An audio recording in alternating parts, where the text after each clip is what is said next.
Praise God, everyone, and welcome to this episode of the Sunday Supper. I'm so blessed and so humbled to have you here with me. I'm so thankful for each and every one of you, and so blessed to have you as someone that is willing to listen to what is being said. Um, it's been a week. And we are now entering into a new week. This is the first day of a new week. So we thank God for being able to see a new week. Not everyone was able to open their eyes this morning or be able to enjoy today. You know, we still continue and always continue to pray for those that are less fortunate than we are. We continue to pray for those that are in hospitals and, even those that are in prison, that even while in prison, they will come to know the Lord Jesus the Christ. Because just because someone is in prison does not mean that they cannot know Jesus. It doesn't mean that, they are bad people. Sometimes people end up in prison from situations that happen, from um, things that occurred in a spur of the moment or in the moment, they snap or whatever it may have been. So just because is in prison, it does not make them a bad person. They just made an unwise decision during the time in which they did what they did. All right. So no need to cast anybody out or throw rocks at them or count them out and all that other good stuff. No, in fact, they'll probably be used more by God than some of us that are out here enjoying our freedom. Um, but that's just for another day, another topic. Again, welcome. Thank you for joining me here at the table. I am your host, Dr. Devin Archie, here with another lesson in our Bible, in our series, Sunday Supper Explores the Bible. We are now entering into our next book of the Bible, which is commonly referred to as the book of Leviticus. It is the third book in the Bible in which we have. But an interesting thing about this book of that we call Leviticus, it was not always called Leviticus. In the Hebrew text, it was called Varika. Varikra. One of those tongue twisters for you. And it was called that.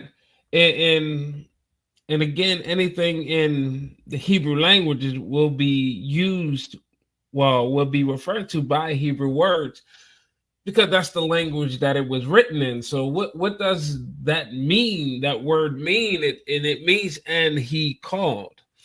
Because in the book of Leviticus, as we enter, now we're talking about an established people.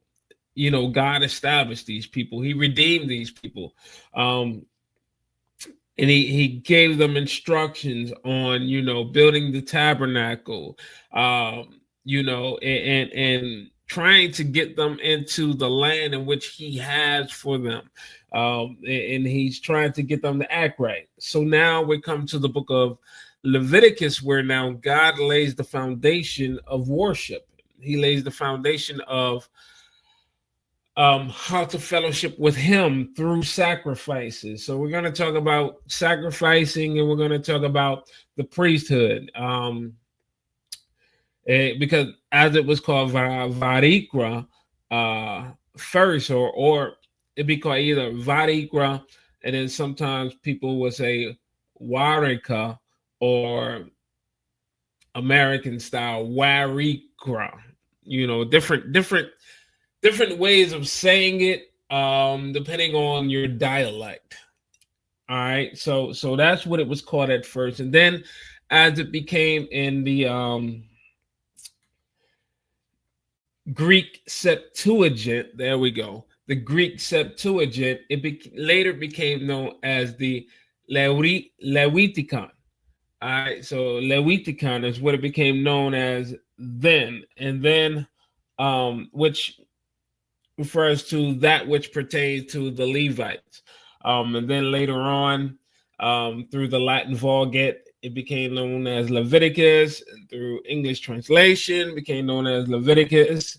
And so to this day, we know this book as the book of Leviticus.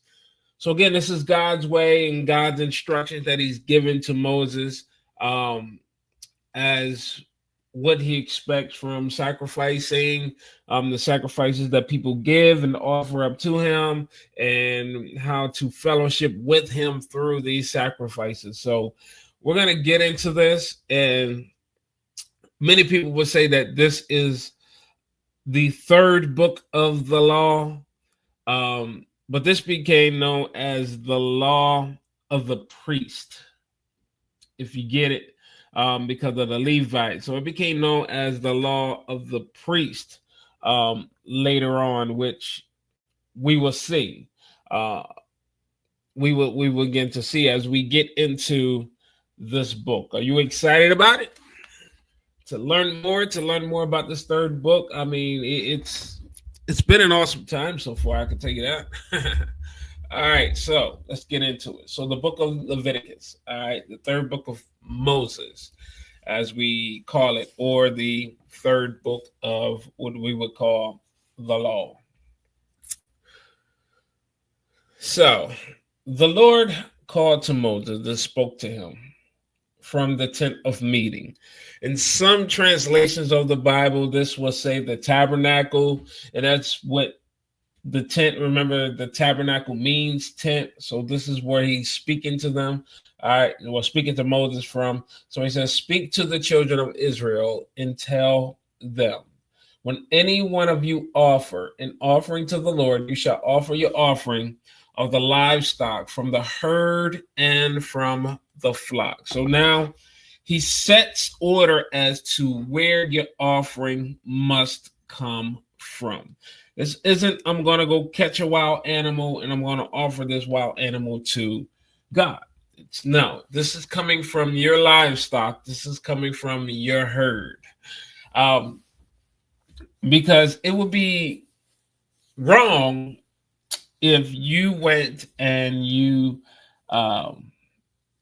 went out and caught something, and then you decided to offer that up to the Lord God. Well, it didn't hurt you because it didn't come from you.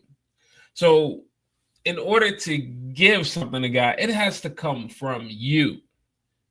You get it? It has to come from you, not from just anywhere else. You're not stealing from anybody to sacrifice. No, this must come from your herd or from your flock. All right.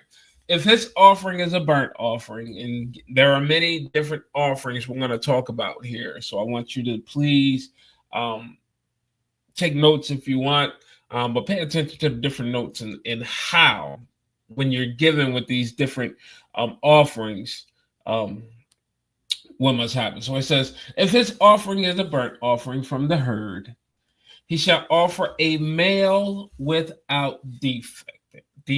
I want you to remember that part there. A male without defect. All right. So he shall offer it at the door of the tent of meeting, that he may be accepted before the Lord. He shall lay his hand on the head of the burnt offering, and it shall be accepted for him to make atonement for him. Now, what they're trying to do is get God to forgive them of things they've done, and so he's trying to atone for the things in which he has done that was not right. And so he's making this burnt offering. All right. So now God continues on. He shall kill the bull before the Lord. Aaron's sons, the priest, shall present the blood and sprinkle the blood around on the altar that is at the door of the tent of the meeting. So remember, last in Exodus, we went through what the altar is made out of and why the altar have certain things and different instruments for removing ash and all kinds of things. So now we're into actively using this altar now. So he said, So we're going to Aaron's sons. Remember, Aaron and his sons. Aaron and his sons are the priests that are serving in the ministry and able to minister to God. So the instructions that are given are all going to be toward giving these things to Aaron, giving them to his sons, for they are the ones that are able to go past the veil. All right. So it says, he shall skin the burnt offering and cut it into pieces. The sons of Aaron, the priest, shall put fire on the altar and lay wood in order on the fire. And Aaron's sons, the priest, shall lay the pieces, the head, and the fat in order on the wood that is on the fire, which is on the altar. So he's telling them specifically how this thing must happen. What's the order in it? And he's giving it to him. That's why he says, but he shall wash its innards and its legs with water. There's one separation here with the sacrificing. He tells them, skin them, burn them, put your hand on its head, all these things. But then he separates it and he says, the innards and its legs you shall wash with water. It's the first separation here. It says, the priest shall burn all of it on the altar for a burnt offering, an offering made by fire of a pleasant aroma to the Lord. So that's if the animal comes from the herd. Now let's talk about what happens if the animal comes from the flock. So it says, if his offering is from the flock, from the sheep or from the goats, for a burnt offering, he shall offer a male without defect. He shall kill it on the north side of the altar before the Lord. Aaron's sons, the priest, shall sprinkle its blood around the altar. See, they're taking the blood and they're sprinkling the blood around the altar. And he shall cut it into its pieces with its head and its fat. The priest shall lay them in order on the wood that is on the fire, which is on the altar. But the innards and the legs he shall wash with water. So this is the same order that he did with the animals that come from the herd, which are the bull. So he takes the bull, cuts it up, but he washed the innards and he also washes the legs. And he's doing the same with the animals that come from the flock. It says, the priest shall offer the whole and burn it on the altar. It is a burnt offering, an offering made by fire of a pleasant aroma to the Lord.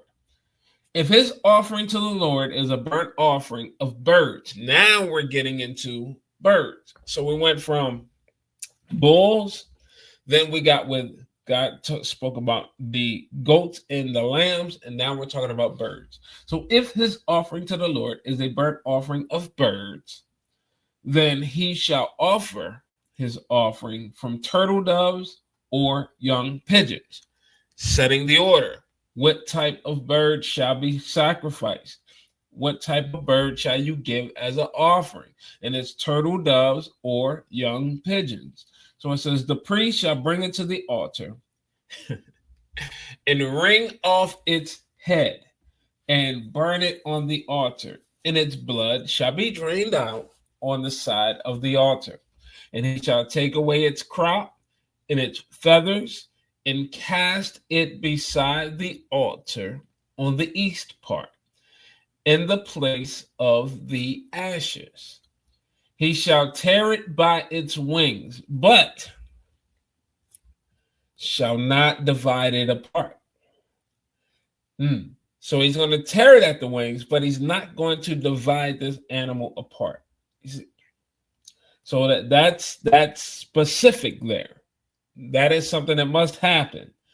The priest shall burn it on the altar and on the wood that is on fire. It is a burnt offering, an offering made by fire of a pleasant aroma to the Lord. So now, this is the offering of the burnt offering. So this is the first offering we're going to talk about.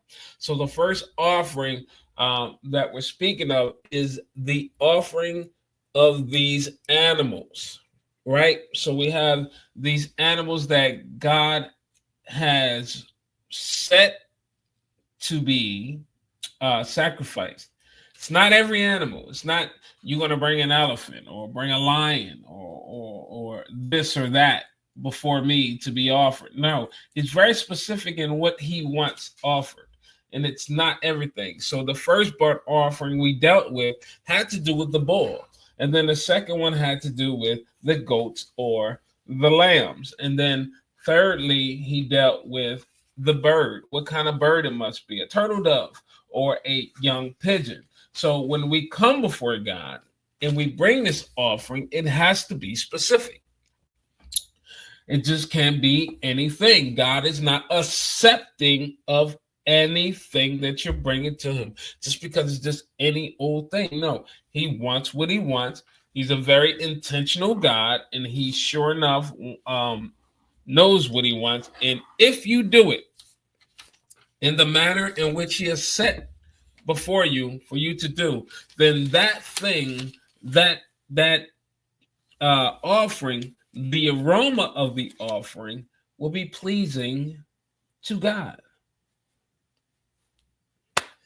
And that's what we want to do. We want to please God. We want this to be a pleasing aroma. We want this to be an aroma that is set, one that we truly know that it's going to God, that it does smell good. And even with that, even the priest, Aaron and his sons, must do these things that are specific, in order with the sprinkling of the blood, going around the altar with the blood of the animal from the herds and the blood of the animals from the flocks. But the birds, you notice the blood is on the side, and then we have the feathers on the other side, with the ashes, and that's something specific. So if you spring or if you sprinkle the blood in areas where they're not supposed to be sprinkled, then that offering will not be accepted. It has to be done right. Moving on. So our next offering is going to be the grain offering. The grain offering. This is, the crops from out in the fields. So here we go. And this is done differently. And it says, so when anyone offers an offering of a meal offering to the Lord, his offering shall be of fine flour. He shall pour oil on it and put frankincense on it. He shall bring it to Aaron's sons, the priest. He shall take his handful of its fine flour and of its oil with all its frankincense, and the priest shall burn its memorial on the altar. An offering made by fire of a pleasant aroma to the Lord. So with this meal offering, it is done differently. He says this must be fine flour. And if you're going to bring it, make sure that you pour oil on it. But as you pour oil on it, make sure that you put frankincense on it. And if it's burning, if you're going to burn this meal, right, with the oil and the frankincense, it's going to let off a beautiful aroma of frankincense. All right, so it says, that which is left of the meal offering shall be Aaron's and his sons. Well, wait. What do you mean what is left? God, what do you mean what is left? Because they're not partaking of the burnt offering. What is left? And it says, remember, it says that he shall take his handful of its fine flour with oil and with frankincense. So after you take the handful and you offer that up from the offering in which was given, anything that is left will go to Aaron and his sons. It is a most holy part of the offering of the Lord, made by fire. When you offer an offering of a meal offering baked in the oven, so if you make this, you give this offering, but it was baked in the oven, it says, it shall be unleavened cakes of fine flour, mixed with oil, or unleavened wafers, anointed with oil. If your offering is a meal offering made on a griddle, it shall be of unleavened fine flour mixed with oil. You shall cut it in pieces and pour oil on it. It is a meal offering. And here's another. If your offering is a meal offering of the pan, you cooked it in the pan, it shall be made of fine flour with oil. You shall bring the meal offering that is made of these things to the Lord. It shall be presented to the priest, and he shall bring it to the altar. So now, when you bring this offering unto the Lord, you present it to the priest. You don't go and lay this on the altar yourself. You present it to the priest. The priest will then go and lay it on the altar. But the priest must make sure that everything is in order before he takes that offering in. He can't take something that is not in order onto the altar and give it unto God, because it just would not be right. Imagine if he did that. Who would be in trouble? Who would suffer consequences for it? It would have to be the one making the offering and the priest, because they should have known better not to present this to God. It says, the priest shall take from the meal offering its memorial and shall burn it on the altar. An offering made by fire of a pleasant aroma to the Lord. Pleasant. It has frankincense in it. Of course it's pleasant. That which is left of the meal offering shall be Aaron's and his sons. It is a most holy part of the offering of the Lord, made by fire. No meal offering which you shall offer to the Lord shall be made with yeast. That's why it's unleavened cakes or bread. Unleavened, it shall not rise. No yeast, no rising in it. All right. So for you shall burn no yeast. Saying you shall not burn these things. No yeast, nor any honey, as an offering made by fire to the Lord. So no yeast, no honey for sweetening this. No, you shall not burn these things. Shall not be. As an offering of first fruits. Now he's getting into the first fruits part of it. And here's the difference. As an offering of first fruits, you shall offer them to the Lord, but they shall not rise up as a pleasant aroma on the altar. There's a difference between the aroma between the two. Every offering of your meal offering, you shall season with salt. You shall not allow the salt of the covenant of your God to be lacking from your meal offering. With all your offerings, you shall offer salt. Every offering of your meal offering, talk about the grain offering, you shall season with salt. You shall not allow the salt of the covenant of your God, watch this, to be lacking from your meal offering. Now, if you're going to present this, you better present this the same. There should be no lack going on here. There should be no lack in the flavor of your offering, in the presenting of your offering. You don't want to present it one way with this offering, and then with your meal offering, and then you're going to present it another way with the offering of God. You don't want to do that. It all must come in the same, out of the same heart. It all must come out of the same, um I'm gonna use this word, it wouldn't be the best word, but the same batch of things. It has to be seasoned with the salt, seasoned with the love of God, seasoned with the reverence of God, seasoned with this salt, and it must be equal. It shall not lack any salt in any difference of the offering. It has to be the same. And that's what God is saying.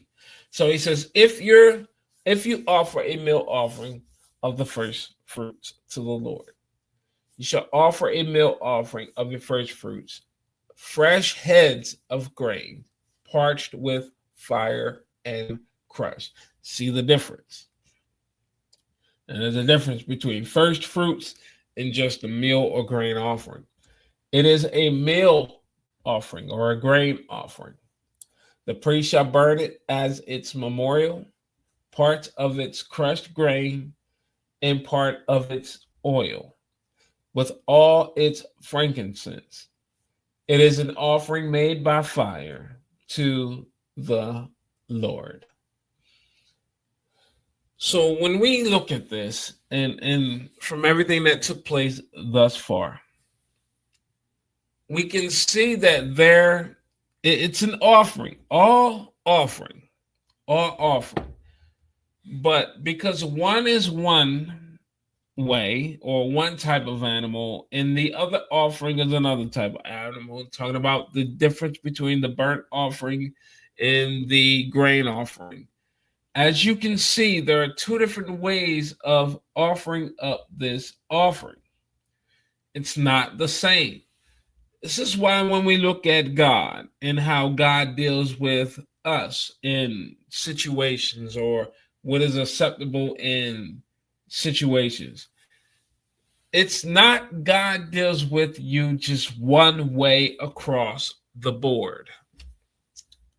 There has to be exceptions to the circumstance, or exceptions to a situation which is at hand.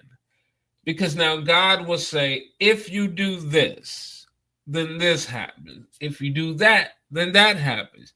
Like here, if you have the oil, there's a difference between the grain oil, the meal oil. One, if you're going to offer this, it has to be mixed with oil, and then it's mixed with frankincense. But however, if this is the first fruits of your offering, then you must burn the heads of the grain, parched, and lay frankincense on it. There's the difference here that is happening. And this is the difference in which is an example of how God deals with us through life. Okay. So what I'm saying to you all is, just because God dealt with the people one way for doing something, he deals with them differently in another way for doing something. Or it depends on the person. And we say that there's no respect to persons. We say that. But God would deal differently with people based upon the things they do, their calling, and whatnot. Like he destroyed everyone when it came in the days of Noah for being wicked. But here we still have wicked people. But God made a promise that he wouldn't deal with them the same way. So he holds himself back. But there came a point where we had the children of Israel at the bottom of Mount Sinai, where he was ready to destroy these people. But Moses calmed them down, and Moses was able to. But if this was the time of Noah, and this was the time in which they couldn't find, and especially in the times of Abraham, where he tried to spare Sodom and Gomorrah from what it was going through, and there was no sparing it. God was not able to be calmed at that point because he was going to destroy it. But yet, at the time of Moses, Moses was able to calm God down. You see how this changes? Circumstance, situation, people. Chapter 3. And I hope I didn't confuse you. I may have. I'm sorry if I did. But all right, here we go. Chapter 3. If his offering is a sacrifice of peace, now we're talking peace offering. The sacrifice of peace offerings. If he offers it from the herd, whether male or female, he shall offer it without defect before the Lord. I told you to hold on to, remember what I said during the burnt offering. In that offering, it could only be a male animal, a male sacrifice. But here in the peace offering, it could be male or female. Now,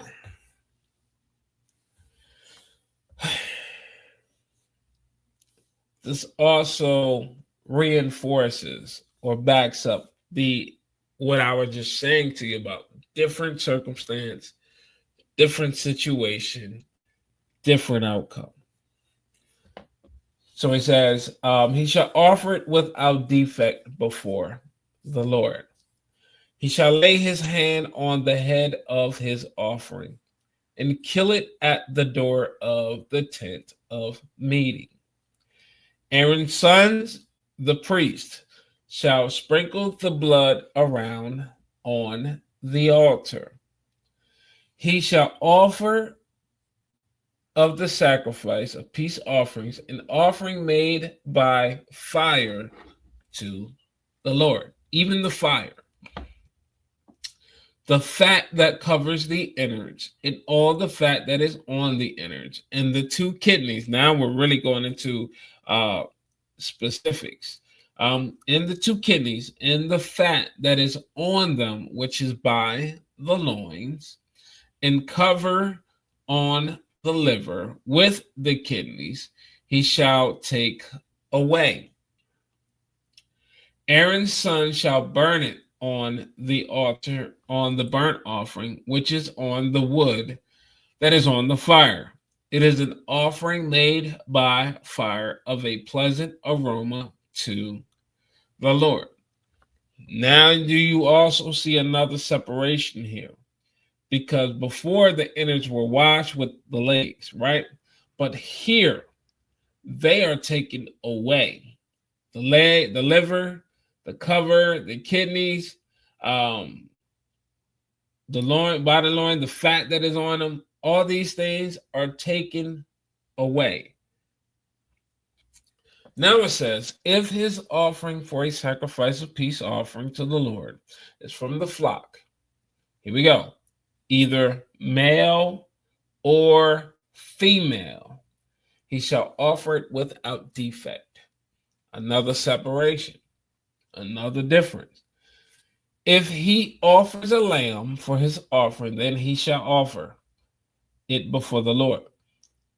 He shall lay his hand on its head of his offering and kill it before the tent of meeting, before the tabernacle, Aaron's son shall sprinkle his blood around the altar. He shall offer from the sacrifice of peace offerings an offering made by fire to the Lord.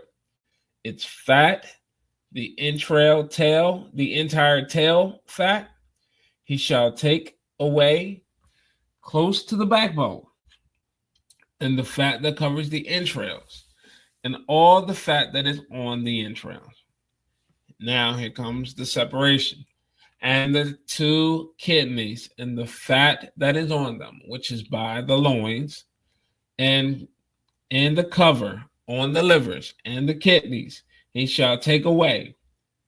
The priest shall burn it on the altar. It is the food of the offering made by fire to the Lord. If his offering is a goat, then he shall offer it before the Lord. He shall lay his hand on its head and kill it before the tent of meeting. And the sons of Aaron shall sprinkle its blood around on the altar. He shall offer from it as his offering, and the offering made by fire to the Lord. The fat that covers the innards and all the fat that is on the innards, and the two kidneys and the fat that is on them, which is by the loins, and the cover that is on the liver and the kidneys, he shall take away. The priest shall burn them on the altar. It is the food of the offering made by fire for a pleasant aroma. All the fat is the Lord's. It shall be a perpetual statute throughout your generations in all your dwellings, that shall eat neither, watch this, first, part of the law here of Leviticus.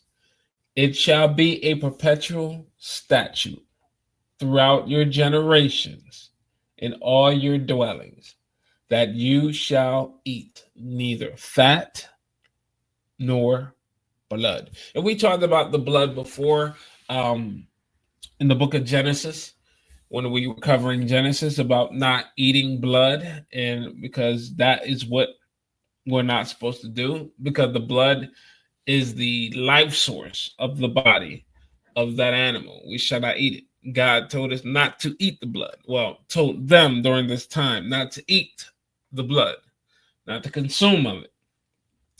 Now I know in this day and time we have people that order their steak raw or medium rare or whatever else, which still contains the blood. You get from it what you get from it. You do what you do. You allow for the word to speak to you. All right.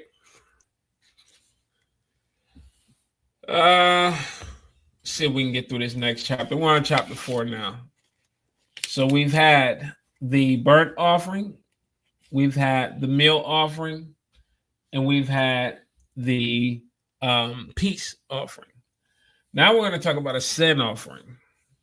All right. And let's see how different the sin offering is from the rest of the offerings that we've made so far, we discovered so far. So the Lord spoke to Moses, saying, "Speak to the children of Israel, saying, if anyone sins unintentionally," key word, unintentionally, "in any of the things which the Lord has commanded not to be done, and does any one of them, if the anointed priest sins so as to bring guilt on the people, then let him offer for his sin, which he has sinned, a young bull without defect to the Lord for a sin offering." I'm going to go back. So the Lord spoke to Moses, saying, "Speak to the children of Israel, saying, if anyone sins unintentionally, if any of the things which the Lord has commanded not to be done," so if he unintentionally does something that the Lord has told him not to do, "and does any one of them, if the Lord anointed priest sins," if the anointed priest sins so as to bring guilt on the people, then let him offer for his sin, which he has sinned, a young bull without defect to the Lord for a sin offering. He shall bring the bull to the door of the tent of meeting. He shall bring it before the tabernacle, right? And he shall lay his hand on the head of the bull and kill it before the Lord. Still the same as the burnt offering. The anointed priest shall take some of the blood of the bull and bring it to the tent of meeting. Now watch this difference. Here's the difference. The priest shall dip his finger in the blood and sprinkle some of the blood 7 times before the Lord, before the veil of the sanctuary. So this is one of the differences between the sin offering and the burnt offering. All right. So the priest shall put some of the blood on the horns of the altar of sweet incense before the Lord, which is in the tent of meeting, which is in the tabernacle. He shall pour out the rest of the blood of the bull at the base of the altar of burnt offering, which is at the door of the tent of meeting. He shall take all the fat of the bull of the sin offering from it, the fat that it covers the innards and all the fat that is on the innards and the 2 kidneys and the fat that is on them, which is by the loins, and the cover on the liver, which the kidneys he shall remove, as it is removed from the bull of the service of peace offerings. So the same, right? The priest shall burn them on the altar of the burnt offering. He shall carry the bull's skin, all of its meat with its head, with its legs, its innards, and its dung. All the rest of the bull outside the camp to a clean place where the ashes are poured out. Burn it on wood with fire, and it shall be burned where the ashes are poured out. So it has to be a clean place where they're going to take this in order to be burned, where the priest must take this to be burned. Cannot be anywhere. Has to be a specific place. Has to be a clean place for them to take it to. Now watch this part. This is the part here. If the whole congregation of Israel sins, and the thing is hidden from the eyes of the assembly, and they have done any of the things which the Lord has commanded them not to be done, and they are guilty, which means this isn't unintentional. This is guilty. You are guilty of it. When the sin in which they have sinned is known, then the assembly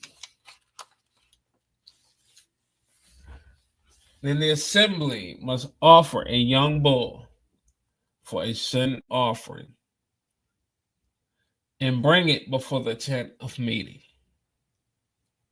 The elders of the congregation shall lay their hands on their head of the bull before the Lord, and the bull shall be killed. The anointed priest shall bring some of the blood of the bull into the tent of the meeting. The priest shall dip his finger in the blood and sprinkle it 7 times before the Lord, before the veil. He shall put some of the blood on the horns of the altar, which is before the Lord, which is in the tent of meeting, and the rest of the blood he shall pour out at the base of the altar of burnt offering, which is at the door of the tent of meeting. All of its fat he shall take from it and burn it on the altar. Thus he shall do with the bull, as he did with the bull of the sin offering. So shall he do with this. And the priest shall make an atonement for them, and they shall be forgiven. He shall carry the bull outside the camp and burn it, as he burned the first bull. Must be in a clean place. It is a sin offering for the assembly. So there's an offering done if it was a person, individual person, and there's also an offering that must be done if it's the whole congregation. God covers every basis. He covered the unintentional sin, and he covered the intentional sin. This is a God that knows what he wants, and this is the God that's going to get what he wants. So when a ruler sins, and unwittingly does any one of all the things which the Lord his God has commanded not to be done, and is guilty, if his sin in which he has sinned is made known to him, he shall bring as an offering a goat, a male, without defect. Do you see the difference between the sin offering and the peace offering? With the peace offering, it could have been a male or female, but with the sin offering, it can only be a male. This is God being intentional. He shall lay his hand on the head of the goat and kill it in place where they kill the burnt offering before the Lord. It is a sin offering. The priest shall take some of the blood, and again, he's going to take his finger. He's going to dip it in the blood. Watch this. The priest shall take some of the blood of the sin offering with his finger and put it on the horns of the altar, a burnt offering. He shall pour the rest at the base of the altar, a burnt offering. All of its fat he shall burn on the altar like the fat of the sacrifice of peace offerings. And the priest make atonement for him concerning his sin, and he will be forgiven. So we have different things going on here, and the priest have to truly know the situation, the reason for this offering, so that they could carry out the proper procedure. If they did not carry out the proper procedure, we know what happens. God is not happy, and the one thing we do not want to do is make God unhappy. If any one of the common people sins unwittingly and do any of the things which the Lord has commanded them not to do, and is guilty, if his sin which he has sinned is made known to him, so if he is remembered, if he remembers this sin, or if it's brought to him, hey man, you sinned to this, man, or the priest say, hey, you have sinned, you must pay a sacrifice or give an offering unto the Lord. And so it says, then he shall bring for his offering a goat, a female, without defect, for his sin which he has sinned. He shall lay his hand on the head of the sin offering and kill the sin offering in the place of the burnt offering. The priest shall take some of its blood with his finger and put it on the horns of the burnt offering, and the rest of his blood he shall pour out at the base. Notice, there's no sprinkling of the blood 7 times with these last two. With the not knowing or unwittingly does anything that is in which he's not supposed to do, but yet he's made known of it. There's no sprinkling of the blood 7 times. The priest takes the blood, dips his finger in it, but then he places the blood on the horns of the altar. The 4 corners, he places the blood on there, and then he pours the rest of the blood at the base. All of his fat he shall take away, like the fat is taken away from the sacrifice of peace offering. And the priest shall burn it on the altar of a pleasant aroma to the Lord. And the priest shall make an atonement for him, and he will be forgiven. If he brings a lamb as his offering, so there's a difference between the lamb and the goat offering. For a sin offering, he shall bring a female without defect. He shall lay his hand on the head of the offering and kill it for a sin offering in the place where the burnt offering, where they kill the burnt offering. The priest shall take some of the blood of the sin offering with his finger and put it on the horns. Again, he's not sprinkling 7 times. He's just putting it on the horns of the altar, a burnt offering, and all the rest of its blood he shall pour at the base of the altar. He shall remove all of its fat of the lamb, remove the sacrifice. The priest shall burn them on the altar, on the offerings made by fire. The priest shall make an atonement of him concerning his sin that he has sinned, and he will be forgiven. So we have these offerings, these different types of offerings that is being given unto God, which he's given Moses the instructions of these different types of offerings. And it's God covering every basis, every scenario, every possible way that a man could sin against him. And this is one thing that we truly have to look at and remember. With God, he's an intentional God. He knows what he wants. He gets what he wants, or God is not happy. And the one thing we do not want to do is make God unhappy. So with these offerings, we found differences here. And the thing is, since there are differences for every situation, these are ordinances that must happen. These are things that God is truly given for the priest to actually carry out. So as God shares this with Moses, Moses has to go and share this with Aaron and his sons, who are the priests, who are the ministers, who are the ones that are able to minister unto God. So Moses had to make sure that he remembers these steps, and remember them step by step, and remember the situations and the scenarios and how they must happen. So we have an intentional God setting an intentional order with his intentional people, and bringing it up to today. When we make offerings unto God, they must be intentional offerings that are going to an intentional God.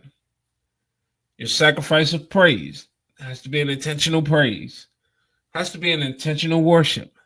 Everything has to be intentional.